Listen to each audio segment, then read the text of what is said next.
Of respiration process, ठीक है। Energy balance sheet of respiration, ठीक है। So the ATPs which are produced during respiration process बेटा after the complete oxidation of one glucose molecule, ठीक है। तो जब रेस्पिरेशन होगा तो जो वन मॉलिक्यूल है बेटा इसका ग्लूकोज का, one molecule of glucose, when it gets completely oxidized, जब इसका क्या होगा कंप्लीट ऑक्सीडेशन होगा, ठीक है। तो it will result into the production of ATP, किसका प्रोडक्शन होगा ATP का प्रोडक्शन होगा, ठीक है। Now this calculation of ATP, ये जो कैलकुलेशन है ATP, ठीक है, calculation of ATP it depends upon certain assumptions, किसके ऊपर डिपेंड करती है, कुछ assumptions पे डिपेंड करती है, ठीक है।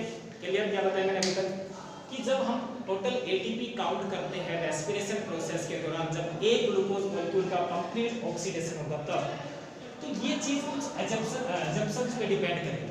वो assumptions क्या है वो देखो। सबसे पहले, ठीक है, कि जितने भी पाथवेज है रेस्पिरेशन के दौरान, ठीक है, they must occur in a well sequence order, वो सारे किसमें होने चाहिए, एक सीक्वेंस ऑर्डर में होने चाहिए। सीक्वेंस ऑर्डर कहने का मतलब क्या है कि सबसे पहले क्या हो, दैट इज ग्लाइकोलाइसिस, ठीक है। After glycolysis that is TCA cycle, and after TCA that is electron transport chain, ठीक है। इसमें ग्लाइकोलाइसिस के बाद एरोबिक रेस्पिरेशन में, ठीक है, ऑक्सीडेटिव डीफॉस्फोराइलेशन भी होगा, ठीक है, किसका, that is of pyruvic acid, किसका, पायरुविक एसिड। तो ये जितने भी स्टेप्स हैं ग्लाइकोलाइसिस के, ये एक वेल सीक्वेंस ऑर्डर में होने चाहिए, एक के बाद एक। क्लियर? सो फर्स्ट अजम्पशन क्या है अपना कि all the pathways of respiration that is of oxidation of one glucose molecule it must occur in well sequence order, that is one after the other. One after the other means first सबसे पहले क्या होना चाहिए, glycolysis, then oxidative dephosphorylation of pyruvic acid, then TCA cycle and ATS। Clear है? Yes और no? दूसरी बात कि जो NADH जो प्रोड्यूस है, NADP जो प्रोड्यूस हुआ है बेटा, ठीक है, ड्यूरिंग ग्लाइकोलाइसिस के समय जो NADP प्रोड्यूस हुआ है it must enter into mitochondria, वो किसमें जाना चाहिए, माइटोकॉन्ड्रिया में एंटर करना चाहिए। क्लियर? ठीक है। थर्ड अजम्पशन क्या है, that is whatever the intermediates, ठीक है, जितने भी इंटरमीडिएट्स एंटर करते हैं ग्लाइकोलाइसिस या TCA साइकिल या ATS, ठीक है, they should not produce any other compound, वो कोई दूसरा कंपाउंड प्रोड्यूस नहीं करेंगे। क्लियर? यस और नो? और फोर्थ अजम्पशन क्या है बेटा अपना यहाँ, that is the substrate must be always glucose. Substrate respiration process के लिए क्या होना चाहिए, हमेशा ग्लूकोज होना चाहिए। क्लियर है? क्लियर है? फिर चार अजम्पशन हम मानते हैं, इसके बाद हम ATP के कागज क्या करते हैं, कैलकुलेशन करते हैं। क्लियर है? फर्स्ट अजम्पशन क्या अपना कि जितने भी पाथवेज हैं रेस्पिरेशन के वो एक वेल सीक्वेंस ऑर्डर में होना चाहिए, एक के बाद एक होना चाहिए, ठीक है। सबसे पहले ग्लाइकोलाइसिस, फिर oxidative dephosphorylation of pyruvic acid, then TCA and ATS, ठीक है। Next that is NADPS that is produced during glycolysis, it must enter into mitochondria. Third, whatever intermediates entering in the pathway, ठीक है, they should not produce any other compound other than CO2 and H2O, ठीक है। Now the fourth is the substrate for respiration must be always glucose. No other respiratory substrate must enter into the cycle of respiration. Clear? सिर्फ respiration के लिए जो respiratory substrate होगी वो क्या होगी, ग्लूकोज, ठीक है। यस और नो? लेकिन अगर हम किसी लिविंग सेल के अंदर या लिविंग सिस्टम को देखते हैं या लिविंग सेल्स को देखते हैं तो इसमें से एक भी अजम्पशन वैलिड नहीं होती है। क्यों वैलिड नहीं होती है? क्योंकि एक सेल के अंदर जितने भी स्टेप्स हैं बेटा ये साइमल्टेनियसली अकर होते हैं, ऐसा नहीं कि एक के बाद एक अकर हो, ये एक साथ चल रहे हैं, ठीक है। ग्लाइकोलाइसिस हो रही है उसी समय TCA साइकिल हो रही है, TCA हो रही है तो ATS भी चल जो स्टेप्स या पाथवेज है रेस्पिरेशन के वो सारे साइमल्टेनियसली हो रहे एक साथ, ठीक है, एक चीज हो रही। दूसरा कि कोई जो इंटरमीडिएट रेस्पिरेशन प्रोसेस में एंटर कर रहा है वो उस प्रोसेस से तभी बाहर आएगा जब हमारे सेल को उसकी जरूरत हो। मींस एटीपी हमारे सेल में तभी सिंथेसाइज होगी when we require the energy, जब हमें किसकी जरूरत हो, एनर्जी की। क्लियर है? और उसके अलावा सबस्ट्रेट ग्लूकोज के अलावा और भी हो सकते हैं प्रोटीन्स या फैट्स, ठीक है। लेकिन फिर भी इन चीजों को मानते हुए, इन चीजों को हम अज्यूम करते हैं, we calculate the number of ATP and that is we obtain 36 ATP after complete oxidation of our glucose molecule। जब एक ग्लूकोज मॉलिक्यूल का कंप्लीट ऑक्सीडेशन हुआ तो हमें कितने एटीपी मिले, 36 एटीपी। क्लियर? यस और नो? तो 38 मिले थे, 36 लिख दिया यार है तो 3 लिख दें, इससे से गलती और चला नहीं, चलो ठीक है। So we obtained a total of 38 ATPs after the oxidation of one complete molecule of glucose into CO2 and H2। ये चीज क्लियर है? हाँ या ना?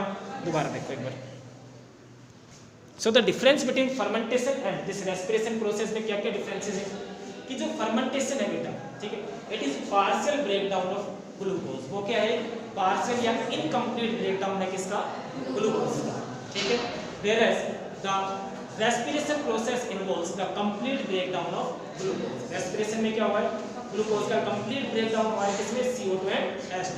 एक डिफरेंस समझ में आया कि फर्मेंटेशन इज पार्शियल और incomplete breakdown of glucose whereas the respiration is complete breakdown of glucose into CO2 and H2, ठीक है। this respiration process it yields near about 38 ATP। respiration में हमें कितने ATP मिले हैं? 38। whereas the fermentation process gives only 2 ATP molecules। fermentation में हमें कितने मिले थे? 2 ATP molecules। clear? the third difference is कि जब NADH या NADP का ऑक्सीडेशन होगा बेटा, ठीक है, that oxidation process of NADP into या NADH को, ठीक है, into NAD+ it is very slow process, ठीक है। NADH का ऑक्सीडेशन किसमें? NAD+ में। वो फर्मेंटेशन के टाइम पे बहुत स्लो प्रोसेस है, जबकि रेस्पिरेशन के टाइम पे वो एक विग्रस प्रोसेस है that occurs very fast. Clear? Yes और नो? तो ये 3 बेसिक डिफरेंस है किसके अंदर? Respiration and in case of fermentation. समझ में आया? यस और नो? पक्का? चलो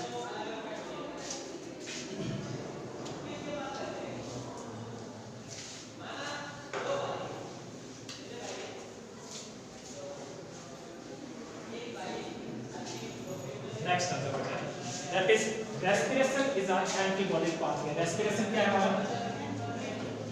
रेस्पिरेशन इज एंटीबॉडी पाथवे। क्यों नाम देते हैं किसी पाथवे को एंटीबॉडी पाथवे? तुम देखते हो कि यहाँ ग्लूकोज का ब्रेकडाउन हुआ, ब्रेकडाउन का प्रोसेस है पायरुविक एसिड में।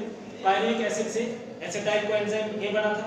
एसिटाइल कोएंजाइम ए किसमें एंटर करता है? क्रैब्स साइकिल में, और CO2 में और H2 में ब्रेकडाउन हो जाता है, ठीक है। तो कंप्लीट ब्रेकडाउन का प्रोसेस है, और जो चीज ब्रेकडाउन में हो रहा है उसको हम क्या नाम देते हैं? That is catabolism. क्या नाम देते हैं? कैटाबोलिज्म, ठीक है। लेकिन यहाँ एनाबोलिज्म का प्रोसेस भी होगा। कौन सा होगा? एनाबोलिज्म, ठीक है, क्योंकि रेस्पिरेशन में कैटाबोलिज्म भी हो रहा है और एनाबोलिज्म, दोनों प्रोसेस हो रहे हैं। That's why we call it as amphibolic pathway, ठीक है। अब रेस्पिरेशन के प्रोसेस में एक सबस्ट्रेट हमारे पास ग्लूकोज है। क्या है? ग्लूकोज। उसके अलावा जितने भी कार्बोहाइड्रेट्स होंगे वो सबसे पहले ग्लूकोज में कन्वर्ट होंगे और उसके बाद ग्लूकोज एंटर करती है रेस्पिरेशन के पाथवेज में। क्लियर? यस और no? So whatever carbohydrates undergoing the respiration process they will first converted into glucose and then glucose enters into respiration. None other carbohydrate other than the glucose will enter directly into the process of respiration। Glucose के अलावा कोई भी ऐसी carbohydrate नहीं है जो directly respiration के process में एंटर कर सकते, ठीक है। तो जितने भी कार्बोहाइड्रेट्स या शुगर तुम्हारे सेल्स में प्रेजेंट है वो सबसे पहले ग्लूकोज में कन्वर्ट होंगी, फिर ग्लूकोज किस में एंटर करती है? रेस्पिरेशन प्रोसेस, ठीक है। ग्लूकोज के अलावा कुछ और भी सबस्ट्रेट है, रेस्पिरेटरी सबस्ट्रेट, जैसे कि प्लांट्स के अंदर फैट्स हो गया, प्रोटीन्स हो गए, वो भी रेस्पिरेशन प्रोसेस में एंटर करते हैं। लेकिन वो इंटरमीडिएट प्रोडक्ट्स की फॉर्म में अलग अलग स्टेप पे एंटर करेंगे, डायरेक्टली वो भी एंटर नहीं कर पाएंगे। ठीक है, तो हम एक पाथवे देखते हैं। सबसे पहले हमारी ग्लूकोज थी बेटा, it is broken down into glucose 6 phosphate, glucose 6 phosphate किसमें ब्रेक डाउन हुआ, फ्रक्टोज 1,6 बिसफॉस्फेट, यस और नो। ठीक है, ये किसमें ब्रेक डाउन हुआ था, फिर ग्लिसरॉल्डिहाइड 3 फॉस्फेट। ठीक है, इसका आइसोमराइजेशन हुआ किसमें, डाइहाइड्रोक्सी एसीटोन फॉस्फेट, इसका आइसोमराइजेशन किसमें हुआ, ग्लिसरॉल्डिहाइड 3 फॉस्फेट में। उसके बाद काफी सारे स्टेप्स आए और ये कन्वर्ट हो गया किसमें, पायरुविक एसिड, पायरुविक एसिड। ठीक है, पायरुविक एसिड से क्या बना, एसिटाइल कोएंजाइम ए, याद है एसिटाइल कोएंजाइम ए, और एसिटाइल कोएंजाइम ए एंटर कर जाता है किसमें, दैट इज क्रेब्स। यस और नो, क्या रिलीज हो जाता है, CO2 एंड H2। यस और नो। ठीक है, अब एक हम सबस्ट्रेट मान लेते हैं ग्लूकोज, ग्लूकोज के अलावा सबस्ट्रेट हम मान रहे हैं फैट्स। ठीक है, किसको, फैट्स। और उसके अलावा हम मान लेते हैं प्रोटीन्स, किसको, प्रोटीन्स। तो ग्लूकोज के अलावा भी दो क्या है हमारे पास सबस्ट्रेट। ठीक है, if fats have to enter into the process of respiration, अगर फैट्स एंटर करते हैं रेस्पिरेशन के प्रोसेस में, तो they first broken down into fatty acid, वो सबसे पहले किसमें कन्वर्ट होंगे, फैटी एसिड और ग्लिसरॉल, किसमें, ग्लिसरॉल। ठीक है, क्लियर। अब ये जो फैटी एसिड है बेटा, ठीक है, ये एंटर करता है हमारे ग्लूकोज या रेस्पिरेशन के पाथवे में, कहां पे जाके, एसिटाइल कोएंजाइम ए के फॉर्म, किस फॉर्म में एंटर करेगा ये fatty acid, acetyl coenzyme A के फॉर्म। ठीक है, जबकि जो ग्लिसरॉल है बेटा, it will further undergo the breakdown. ठीक है, इसका काफी स्टेप्स में ब्रेकडाउन होगा और ये एंटर करता है कहां पे जाके, ग्लिसरॉल्डिहाइड 3 फॉस्फेट की फॉर्म। क्लियर, डायरेक्टली एंटर नहीं कर पाए, कहीं बीच में जाके एंटर करता है। ठीक है, अगर प्रोटीन्स को एंटर करना है यहाँ, ठीक है, तो they are first broken down into amino acids. Proteins क्या होते हैं, we will define proteins. Proteins को कैसे डिफाइन करोगे, these are the polypeptides of amino acids. Proteins क्या होते हैं, पॉलीपेप्टाइड्स होते हैं किसके, अमाइनो एसिड्स। ठीक है, तो प्रोटीन्स को अगर एंटर करना है रेस्पिरेशन में, तो सबसे पहले किसमें कन्वर्ट होंगे, amino acids. Amino acid such as pyruvate, जैसे कि पायरुवेट की पायरुविक एसिड। तो अमाइनो एसिड एंटर करते हैं कहां पे आके, पायरुविक एसिड। क्लियर, यस और नो। ठीक है, तो ग्लूकोज के अलावा कोई भी अगर सबस्ट्रेट एंटर करता है, रेस्पिरेटरी सबस्ट्रेट रेस्पिरेशन के प्रोसेस में, तो डायरेक्टली कभी भी एंटर नहीं करता है, डायरेक्टली सिर्फ कौन करता है, ग्लूकोज। ग्लूकोज के अलावा जितने भी कार्बोहाइड्रेट्स हैं वो ग्लूकोज में कन्वर्ट होकर फिर एंटर करेंगे। उसके अलावा fats they are broken down into fatty acid and glycerol. तो जब फैट्स का ब्रेक डाउन हुआ बेटा किसमें, फैटी एसिड और ग्लिसरॉल, तो इस प्रोसेस को हम नाम देते हैं कैटाबोलिज्म। कौन सा प्रोसेस है, कैटाबोलिज्म। जब प्रोटीन्स का ब्रेकडाउन हुआ अमाइनो एसिड्स में, that process is also known as catabolism. Clear, yes और नो। अब एक चीज देखो, जब दोबारा से फैट्स ब्रेकडाउन हुए एसिटाइल कोएंजाइम में, तब ये एंटर करता है। अब अगर हमारी बॉडी को फैट्स की आवश्यकता है, तो दोबारा से इस रेस्पिरेटरी पाथवे से एसिटाइल कोएंजाइम लेके फैटी एसिड बनाएगा, दोबारा से फिर क्या बना देगा, फैट्स। इस पाथवे को हम नाम देते हैं क्या, दैट इज एनाबोलिज्म। क्या नाम देते हैं, एनाबोलिज्म। क्लियर, वापस यहां जाओ, जब प्रोटीन्स बनते हैं तो क्या जुड़ते चले जाएंगे, अमाइनो एसिड से एक चेन फॉर्म में जुड़ते चले जाएंगे पेप्टाइड बॉन्ड से, यस और नो। ठीक है, तो यहां से पायरुविक एसिड आया, अमाइनो एसिड बने, अमाइनो एसिड से जुड़ने से क्या बनेगा, तो ये पाथवे कौन सा हो गया, दैट इज एनाबोलिज्म। ठीक है, क्योंकि हमारे रेस्पिरेशन में कैटाबोलिज्म भी हो रहा है और anabolism, that's why this respiration is known as amphibolic path. समझ में आया आपका, ठीक। लास्ट टॉपिक इस चैप्टर का, ठीक है, दैट इज रेस्पिरेटरी सिस्टम।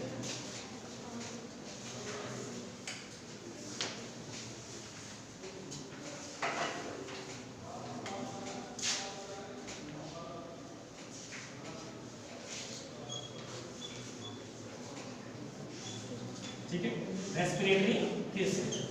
ठीक है, क्या देखा बेटा हमने रेस्पिरेशन के प्रोसेस में, ठीक है, कि ऑक्सीजन एंटर करती है और CO2 इवॉल्व होती है।